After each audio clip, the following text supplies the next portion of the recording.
We have 30 minutes to get through 40 slides, so we are going to be moving at a good pace, I think. As Nick said, my interest right now is in the different methodologies used for calculating length of life. I think a lot of secrets about how individual techniques are used get kind of congregated into that one topic, and so it becomes a really good doorway into understanding different periods and times. I've decided I'm going to honor the above-below theme today by talking about the reversal of the part of fortune. And that is a question that's been sticking out in my mind for some time. Where did this come from? What is that about? I did write on here in Latin, ne super crepidam, not beyond the shoe is what this means. I want to acknowledge that I am not an academic. I am a private researcher. So go easy on me. Or don't. Do whatever feels good. I don't care. Okay, so I'm going to establish a very quick timeline just so that we can kind of visualize at some point in the past, at an indeterminate time, an idea emerges that there is a lot that we call fortune. It's the lot of the moon. We got the BC 80 changeover marked there, and then into the future we have three authors who make specific reference to this lot. Ptolemy, whose calculation was the same whether it was a day chart or a night chart. The determination for the lot of fortune was the same. But for Dorotheus and Valens, they reversed a calculation by night. Okay, so this is really the key sticking point for me, is what is going on with this theme of reversals. When you get into the medieval literature, you run into the lot of watermelon and the lot of barley and all of these really obscure parts. The part of streaky bacon we've talked about, I'm sure that's out there. But the issue is we don't really have an explanation as to why we are adding and subtracting longitudes and casting it from this other position. And Ptolemy talked about this. He said that he uses the lot of fortunes calculation. It's always the amount of degrees, whether by night or by day, that the sun and the moon have from one another that's then cast and projected against the ascendant. So that whatever relation and aspect the sun bears to the ascendant, the moon will also bear to fortune, so that it could be, as it were, a lunar ascendant. So let me just visualize this for you if you've not seen this before. The way the calculation works is we're going to take the distance, the moon's phase, effectively. We're going to cast the moon's phase against the ascendant. So if you have the sun and moon 111 degrees apart, fortune will be 111 degrees apart if you're using the same calculation that Ptolemy is using. With this methodology, what's also happening is a mirroring of the sun being paired with the ascendant and the moon being paired with her own ascendant, such that if you kind of visualize it, they're both 35 degrees beyond their dawning point. Can you visualize that? As if this was a horizon for the moon, just as that's a horizon for the sun. Right, so Ptolemy's quite insistent that the reason we're doing any of this adding and subtracting in the first place is because we are trying to find the lunar ascendant. That's why we're paying attention to the moon's phase, the amount of light that she has, because with the sun, we see the sun if it's above the horizon, and we don't if it's below. It doesn't work that way with the moon. The moon has to have a certain amount of distance from the sun to become visible, and this is part of where the ascendant's signature of the sun's rising, part of fortune, is now the spiritual kind of successor of the ascendant from the lunar kingdom. But when Ptolemy talks about this, he's very dismissive of lots generally. I mean, that's my favorite.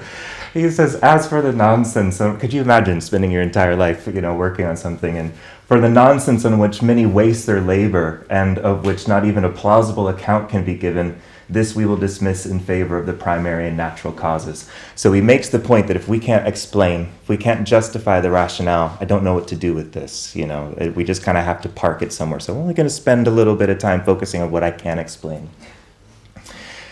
He says, we're not going to be using lots and numbers of which no reasonable explanation can be given, blah, blah, blah. So this is the expectation that Ptolemy has, that we should be able to find and recognize justification for the systems that we're using.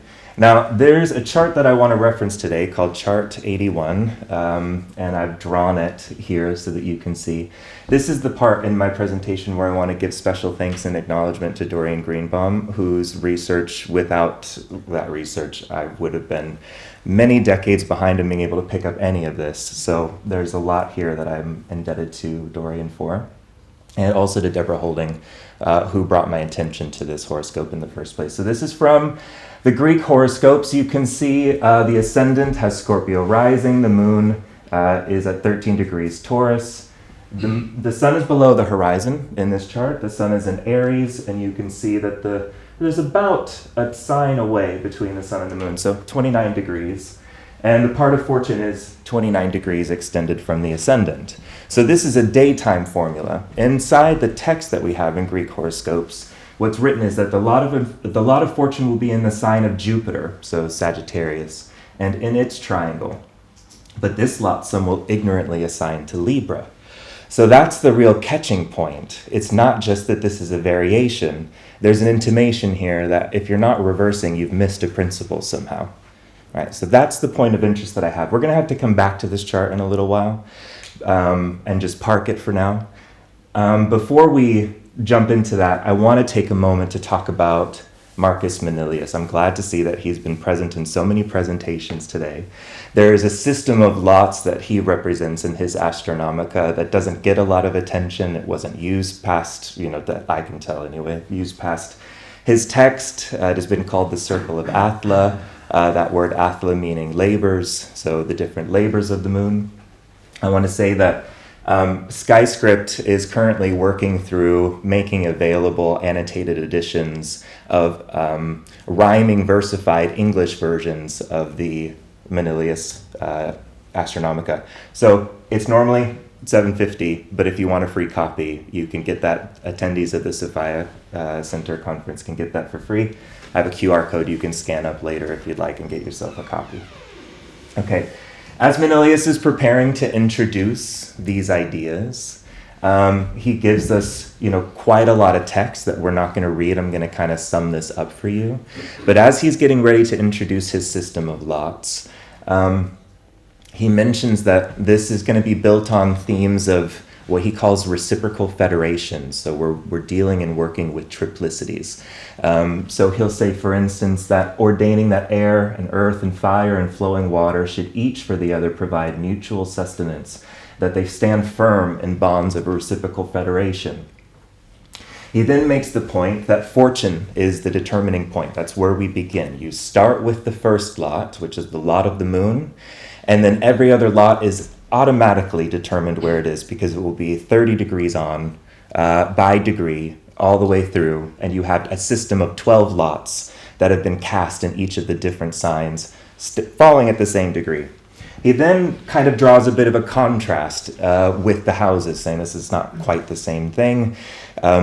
We will be watching for when there are transits to that particular degree, for instance. So he says, in these aspects of human affairs wherein the whole sum of fortune will be committed, are when placed in the zodiac favored or frowned on by the 7 planets in their courses, and just as a divine force rotates the skies through the cardinal points, so an influence, propitious or malign, comes over each allotment. So we're looking in the natal chart, for instance, for aspects 2.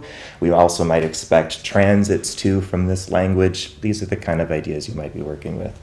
Now, the meanings of the 12 lots that are introduced by Manilius in the Circle of Athla, the rationale for them has been a little bit difficult to ascertain. The first lot is associated with home and property and prosperity. Fair enough, why wouldn't it be? But then the second one is the lot of war and foreign nations. That throws some questions into the mix. Why should that be the case?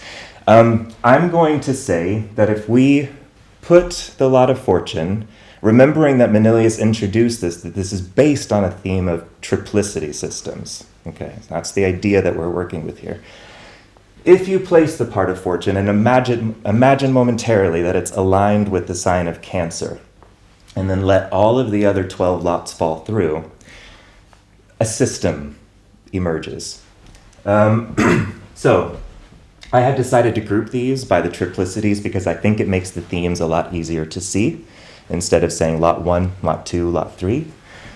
So the first lot, home, household property, this would be aligned with Cancer, which is the exaltation of Jupiter. You can see some of these make such immediate sense. I mean, the lot that would fall 9 signs on from Fortune, okay, at the waxing trine, waning trine perhaps, would fall and line up with Pisces, which is the exaltation of Venus. This is the lot associated with children. Leo, when you actually go through the text and read the way that he describes the signs, Leo is always described as the warmonger. In the fiery triplicity, it's the bully, because it's a lion. I think we forget that this is the image of a terrifying beast, And foreign lands and foreign travel are also associated with the second lot. But warfare is conducted in foreign lands, so that doesn't bother me so much. But when you move through, you can see like the 10th lot associated with the sun, way of life, and character. The third lot is about business relationships, city administration. There's a long passage about administration of cities. So I'm aligning that with this Virgoan mercurial element. The 7th lot is the lot of dangers. The 11th is the lot of health and life-saving medicine. And then the 4th lot is associated with law, litigation, and the ability to philosophize on matters of legal principle. So this system to me seems to be where these ideas are coming from. This is what I'm proposing out into the community. I haven't seen this referenced elsewhere. This is my own suspicion.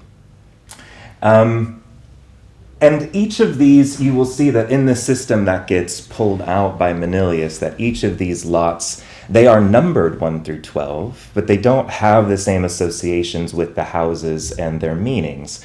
So there might be some overlap in some places, but the 4th house, for instance, is not the house of law, and not even in Manilius's text. The house of children was the 10th, and of course that was the joy of Venus in Manilius's text. And here is where the lot would align with Pisces, which is the exaltation of Venus, would be associated with children.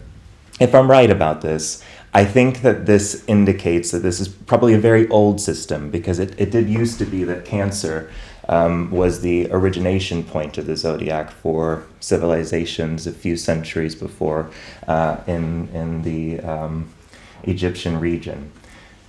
But the house meanings, lot meanings, they have very little overlap. Some places where there might be some overlap, but for the most part quite distinct. But by the time we, pull Valens' text, who's writing in the 2nd century AD, we start to see that the number of signs and the places away from Fortune are bearing more or less the same principle and same theme and same element as the houses would. So there's many passages like this in Valens' text where he says, that the 8th place from the ascendant possesses the same power in relation to the causes of death, and similarly with the 8th place from the lot of Fortune. So we start to see, the distinction between these things close up a little bit. So what I'm going to lay out now is a working timeline of, it's not a real timeline, but there are certain points in a story that I think happened in a particular order, and I'm interested in trying to see to what degree I might be able to nail this down a little bit further. But we start with Fortune emerging to provide the moon her own dawning place. It seems evident to me that Fortune was the first lot. It existed on its own. It was the partner and pair to the ascendant.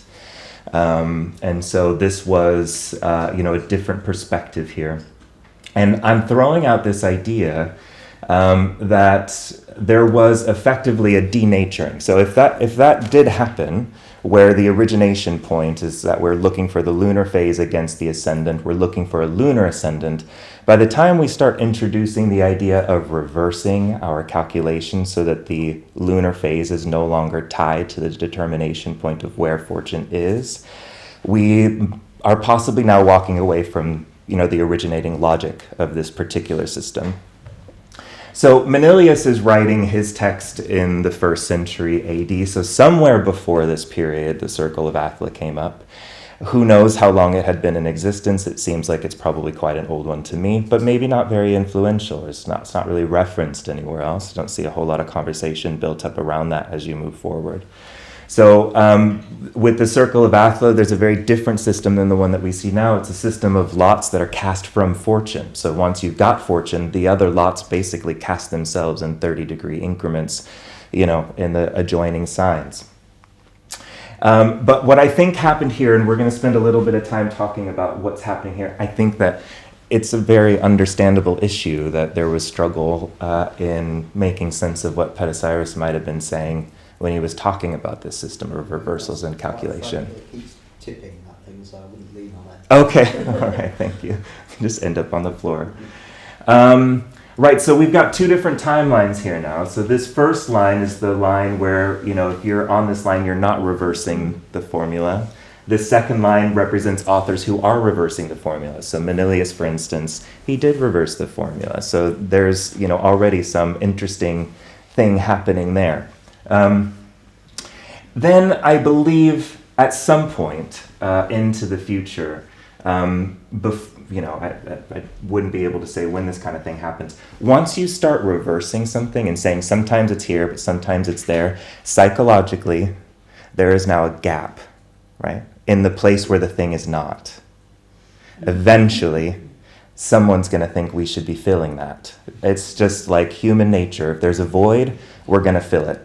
And the second you start talking about the lot of the moon, and now we're reversing, we've got this part, it's only natural that a lot of the sun would be proposed. And in my mind, perhaps missing that the ascendant was that point. It was a dawning point for the sun. We already had that partnership.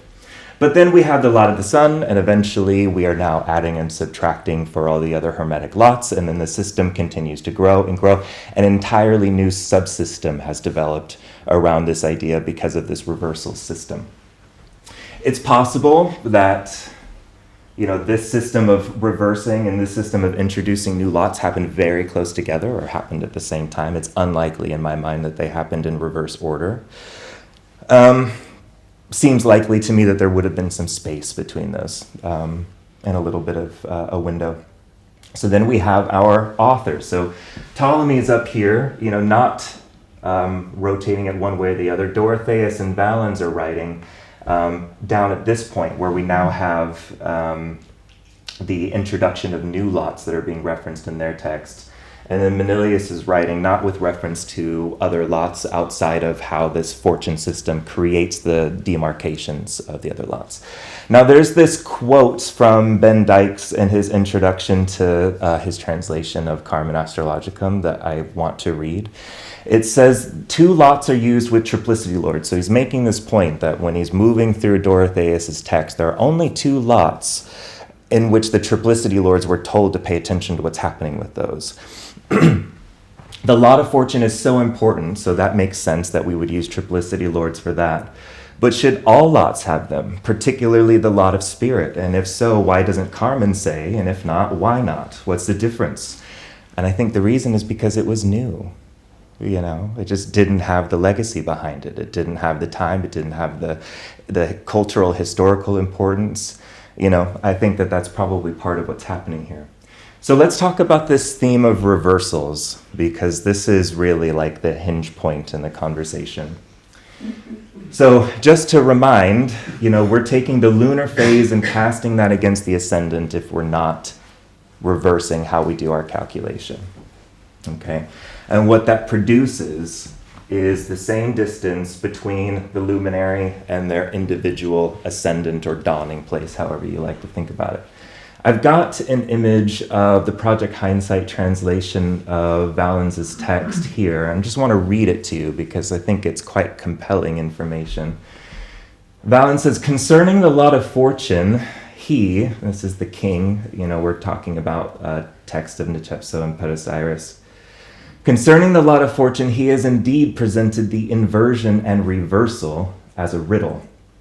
And then we're given this quote, which is meant to come from that text. And it says, and the sun, beginning for all eternity from the morning, hands over the vault when it completes the circle in the evening, during which time it is visible, but when night is coming on, the moon does not always happen to be bringing light, but sometimes in the evening it's setting while being visible, sometimes it remains visible up to some part of the night, and sometimes it makes its passage through the completion of the night, wherefore it is entirely entrusted the circle to the sun. Valens continues, different writers have said different things about this thought, but it seems to me that for a diurnal nativity, one should take the degrees from the sun to the moon and an equal amount from the ascendant. But for a night chart, as often the moon is above the earth, one should take from the sun an equal amount from the ascendant. But if the moon's below the earth, from the sun to it. So now he's representing an idea that we need to determine if the moon is above the horizon. If the moon is above the horizon, then yes, you will reverse the formula. But if the moon is below the horizon, you will not. And he says this is the best interpretation of this passage I can come up with, and then proceeds to not use that principle at all in his own work. So he's using a very simple, is the sun above or the sun below, which I think is fair if you're struggling with this passage, because when it says that the entire circle has been entrusted to the sun, I read this and think we're not looking to the moon to make the distinction between daytime and nighttime. It's the sun that has that role and that responsibility because of its consistency. Right. But I think what's important to point out is that in other places we are told something that I think is, it's a little bit of a clue in my mind. This is from Valens' third book, Riley translation. Ptolemy did not speak irrelevantly about the sympathy of the sun and moon in his book, Factors. Whether you measure from the sun to the moon and take that distance from the ascendant, or the moon to the sun and do likewise, you will find that the lot is in the same point. This is not the only place in Valens' text where we are getting a reference from Ptolemy in which he says, it doesn't matter what you do, because you should and ought to arrive at the same place. So what does he mean by this? How can you reverse a formula and not reverse a formula and arrive at the same place? Well, let's take a look. So this is another example. I mean, we're using the exact same chart as we had done before. And let's imagine that we'll run it this way. Instead of running the moon's distance and the moon's phase, we'll go the other way. Perhaps it feels easier to us. We count 251 degrees. Well, okay, so you just need to also reverse the direction that you are counting against the ascendant and you land in the same place, right? If you move maybe into a nighttime chart, and maybe we put the sun and moon together, can you imagine how much faster and easier as an astrologer it would be for you to work backwards for a chart like this? You would just do the math differently. It's easier, it's faster. So you take 28 from 14, you recognize that there's 14 degrees difference, and you pop it up. Elsewhere, there's a quote, actually it's in the same passage a little bit later, in which the quote reads that some people prefer to count forward and some people prefer to count backward. This is a preference of how you do your math, is how this has been presented. So, my theory on this is I suspect that the Greek codifiers had a hard time understanding what was meant by reversal, took one part of that literally, but not the other. And then we've ended up with a system where the lot of fortune doesn't bear to its origination philosophy, which is about casting a lunar ascendant, which is why it's so important in length of life techniques. That's why part of fortune is always mentioned in these places, because it is the lunar version of the solar ascendant and the point of life and the body. So there's, that issue potentially, but then it creates the space for an entire creation of a completely new system and a completely different development, which is an interesting thing to kind of study and to explore. But that's my presentation. I had the opportunity to give you a reference slide, but I decided instead to give you guys a nice reliving of last night's festivities. All right, and that's it for me.